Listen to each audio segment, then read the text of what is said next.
इतिहास का सामान्य ज्ञान पढ़ेंगे, जो कि काफी इंपॉर्टेंट है गवर्नमेंट एग्जाम के लिए। पहला क्वेश्चन है इसमें, दिल्ली में केंद्रीय सचिवालय के उत्तरी और दक्षिणी खंडों का वास्तुविद कौन था? इसका आंसर है एडवर्ड लुटियंस। दिल्ली में केंद्रीय सचिवालय के उत्तरी और दक्षिणी खंडों का वास्तुविद एडवर्ड लुटियंस थे। नेक्स्ट क्वेश्चन है, नई दिल्ली शहर के रूपांकन में कौन शामिल था? इसका आंसर एडवर्ड ल्यूट्रियंस और एडवर्ड बेकर। नई दिल्ली शहर के रूपांकन में एडवर्ड ल्यूट्रियंस और एडवर्ड बेकर शामिल थे। नेक्स्ट क्वेश्चन है, प्रेम पचीसी के रचनाकार हैं? इसका आंसर प्रेमचंद।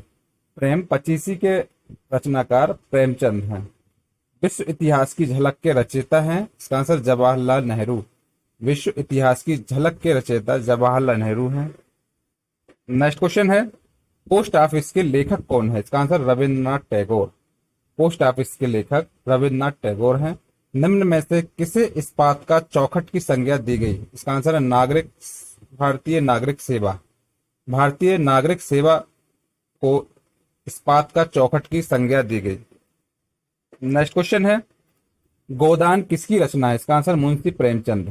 गोदान मुंशी प्रेमचंद की रचना है। भारतीय राजनीति में 1947 के बाद किस महिला ने सर्वाधिक योगदान दिया? इसका आंसर अरुणा आसफ अली।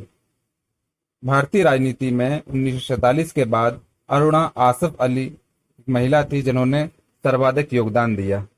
अगला क्वेश्चन है, 1878 का वर्नाक्यूलर प्रेस एक्ट किसने रद्द किया? इसका आंसर लॉर्ड रिपन ने। 1878 का vernacular press act Lord Ripon ने रद्द किया। निम्न में से किसने सर्वप्रथम प्रेस सेंसरशिप लागू की? इसका आंसर है वेलेस्ली। इनमें वेलेस्ली ने सर्वप्रथम प्रेस सेंसरशिप लागू की। अगला क्वेश्चन है, निम्न में से किसके अंतर्गत भारत में सर्वप्रथम सर्वोच्च न्यायालय की स्थापना हुई? इसका आंसर है रेगुलेटिंग एक्ट 1773। रेगुलेटिंग एक्ट 1773 के अंतर्गत भारत में सर्वप्रथम सर्वोच्च न्यायालय की स्थापना हुई। पत्रकार के कर्तव्य का निर्वहन करते हुए जेल जाने वाला प्रथम भारतीय कौन था? इसका आंसर बाल गंगाधर तिलक। पत्रकार के कर्तव्य का निर्वहन करने वाला जेल जाने वाला प्रथम भारतीय बाल गंगाधर तिलक थे। अगला क्वेश्चन है, स्वतंत्र भारत का अंतिम गवर्नर जनरल कौन था? इसका आंसर सी राजगोपालाचारी। स्वतंत्र भारत का अंतिम गवर्नर जनरल सी राजगोपालाचारी थे। निम्नलिखित में से कौन सा युग्म सही सम्मिलित नहीं है? इसका आंसर है राजा राव तेलुगु नहीं थे।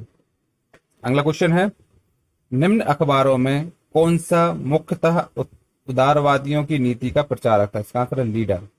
लीडर उदारवादियों की नीतियों का प्रचारक था। नागरिक सेवाओं सिविल सर्विसेज के लिए प्रतियोगी परीक्षा प्रणाली को सिद्धांततः स्वीकार किया गया। इसका आंसर 1853 में। नागरिक सेवाओं सिविल सर्विसेज के लिए प्रतियोगी परीक्षा प्रणाली को 1853 में स्वीकार किया गया। अगला क्वेश्चन है, 1935 के भारत सरकार अधिनियम की कौन सी एक विशेषता नहीं थी? इसका आंसर केंद्र के साथ ही राज्यों में वेद शासन। 1935 के भारत सरकार अधिनियम की केंद्र के साथ ही राज्यों में वेद शासन की विशेषता नहीं थी। अगला क्वेश्चन है, निम्नलिखित में से कौन सा एक जर्नल अबुल कलाम आजाद द्वारा प्रकाशित है? इसका आंसर अल हिलाल। इनमें से अल हिलाल एक जर्नल अबुल कलाम आजाद द्वारा प्रकाशित है। नेक्स्ट क्वेश्चन है, भारत में प्रथम 3 विश्वविद्यालय कलकत्ता, मद्रास एवं बम्बई विश्वविद्यालय की स्थापना किस वर्ष में हुई? इसका आंसर 1857 में। भारत में प्रथम 3 विश्वविद्यालय कलकत्ता विश्वविद्यालय, मद्रास विश्वविद्यालय एंड बम्बई विश्वविद्यालय की स्थापना 1857 में हुई। नेक्स्ट क्वेश्चन है, किस वर्ष राष्ट्रीय गीत वंदे मातरम पहली बार गाया गया था? इसका आंसर 1896 में। 1896 में राष्ट्रीय गीत वंदे मातरम पहली बार गाया गया था। नेक्स्ट क्वेश्चन है, प्रथम भारतीय नोबेल पुरस्कार के विजेता थे? इसका आंसर रविन्द्रनाथ टैगोर। निम्नलिखित में से कौन सी कृति रविन्द्रनाथ टैगोर की नहीं है? इसका आंसर कपाल कुंडला। कपाल कुंडला कृति रविन्द्रनाथ टैगोर की नहीं है। अगला क्वेश्चन है, भारत की शासन व्यवस्था में पहली बार प्रतिनिधि एवं लोकप्रिय तत्व को समाविष्ट करने का प्रयास किस माध्यम से किया गया था? इसका आंसर 92 का भारतीय परिषद अधिनियम। देवदास उपन्यास के रचनाकार हैं शरत चंद्र चट्टोपाध्याय। नेक्स्ट क्वेश्चन है द व्हील्स ऑफ हिस्ट्री नामक पुस्तक के लेखक कौन थे? इसका आंसर है Ram Manohar Lohia. The wheels of history नामक पुस्तक के लेखक राम मनोहर लोहिया थे।